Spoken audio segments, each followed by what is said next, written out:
Dear students, today I'll discuss with you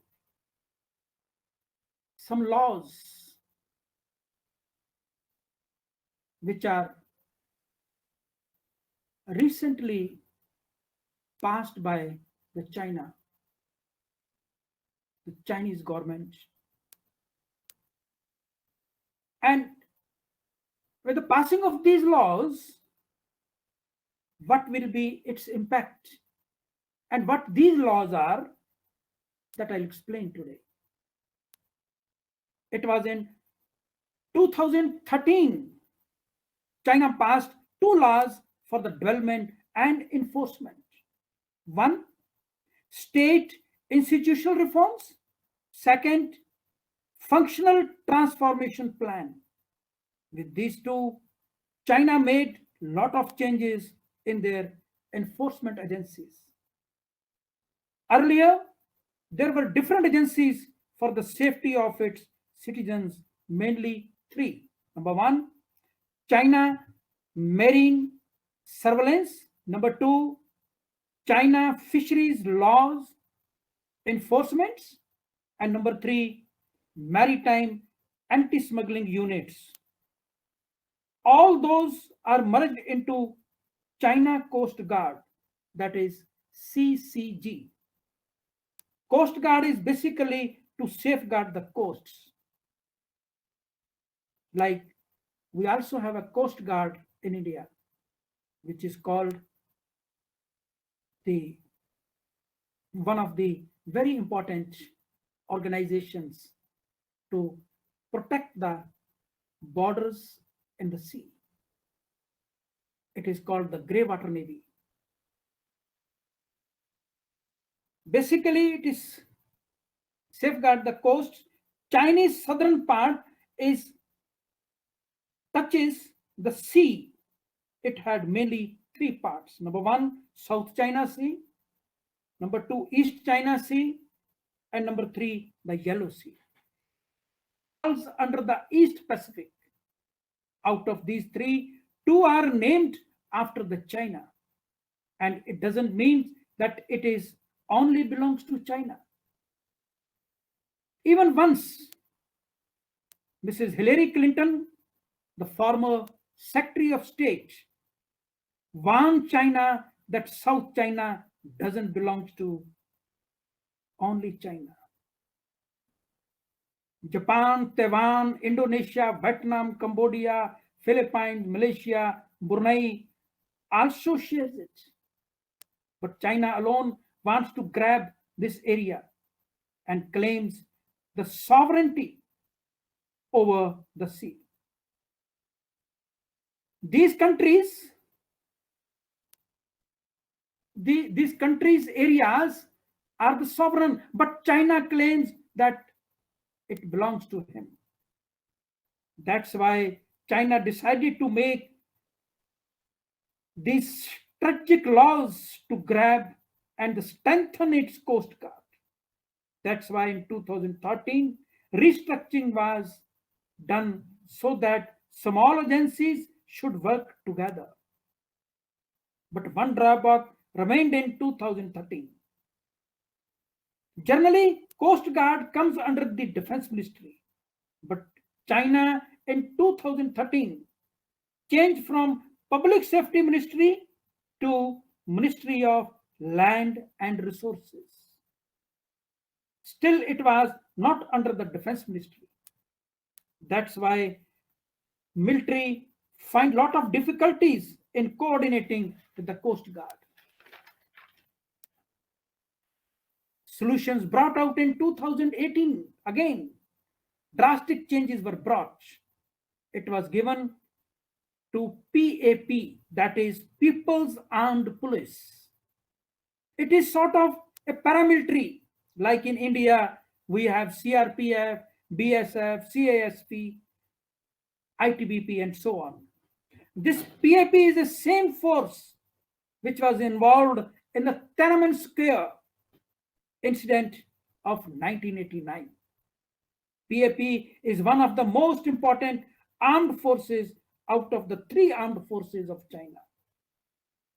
Its stateway reports to CMC, that is Central Military Commission, and the head of the reporting of Central Military Commission is none else Xi Jinping.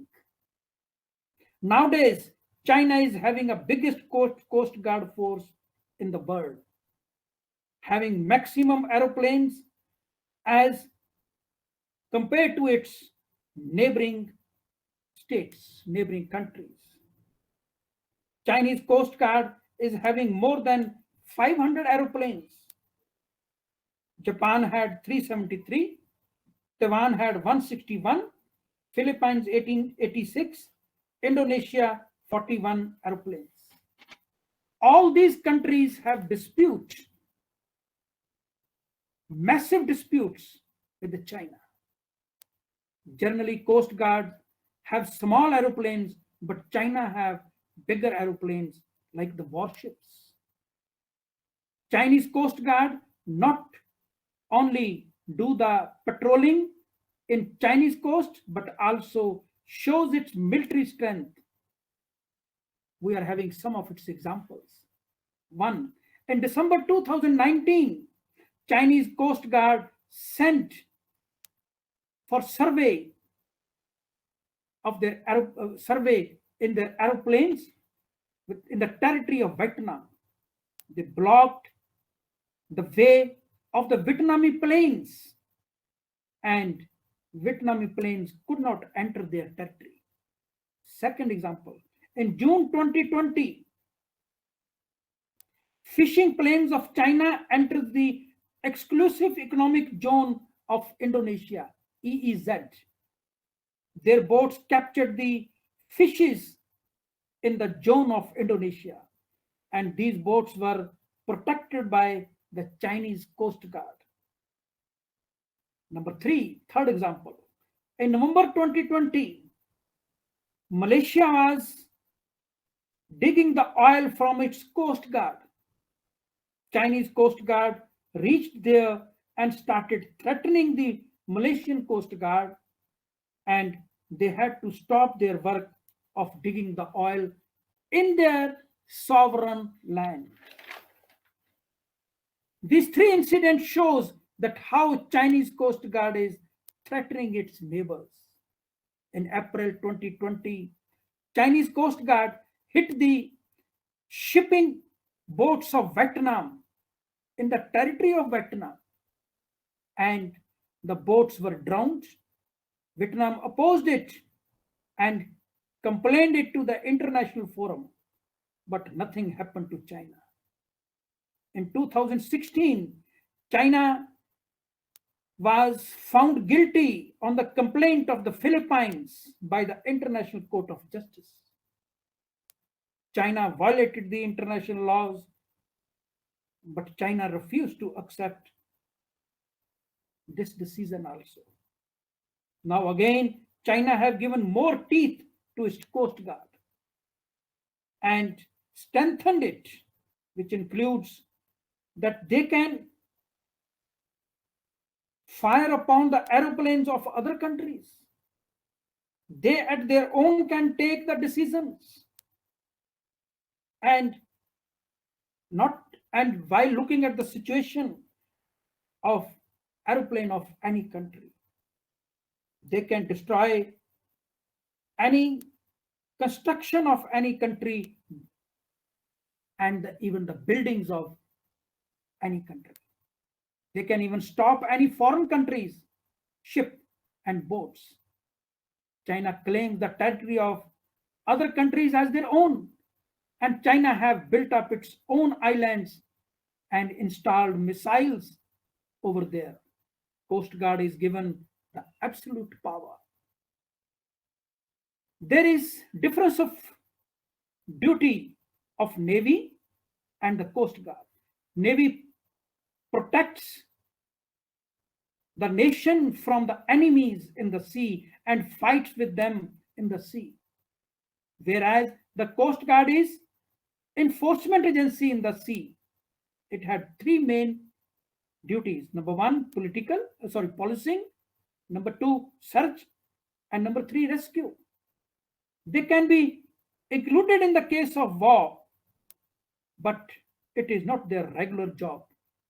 It can be occasionally. Navy ships are generally gray color, but Coast Guard ships of white color.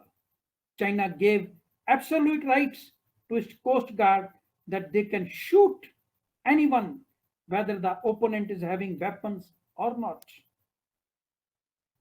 Even in the sovereign territories of the other countries. These laws of China are absolutely not correct. And they shows its hegemony and creating the unnecessary tension. Just a couple of days back, in World Economic Forum, when Xi Jinping declared about these laws, and he talks about the peace and tranquility everywhere. Recently, few incidents are seen. The activities of China in Philippines, when China Coast Guard gave warning to the ships and planes of the Philippines, China doesn't obey the international law. It also doesn't listen to international laws agencies. Now, who will stop China? According to scholars, the tension will increase in the sea, and it is just like a time bomb. And it can lead to the war. Philippines, Japan, and Vietnam have signed the Peace and Protection Treaty with the USA. If any threat will be there to these countries, USA will certainly help them militarily. President Joe Biden recently assured Japanese Prime Minister that he will stand by their defense at any cost. If USA will enter, then it will not be US versus China, but the involvement of other countries also. Here, a recently formed Quad can also play a very important role, in which India is also included. Whatever it may be, but these laws of China are not acceptable to any international community. China have already directed its foreign policy, and he is following a different foreign policy than the others, like the Islamicizing and the debt trap. Thank you very much.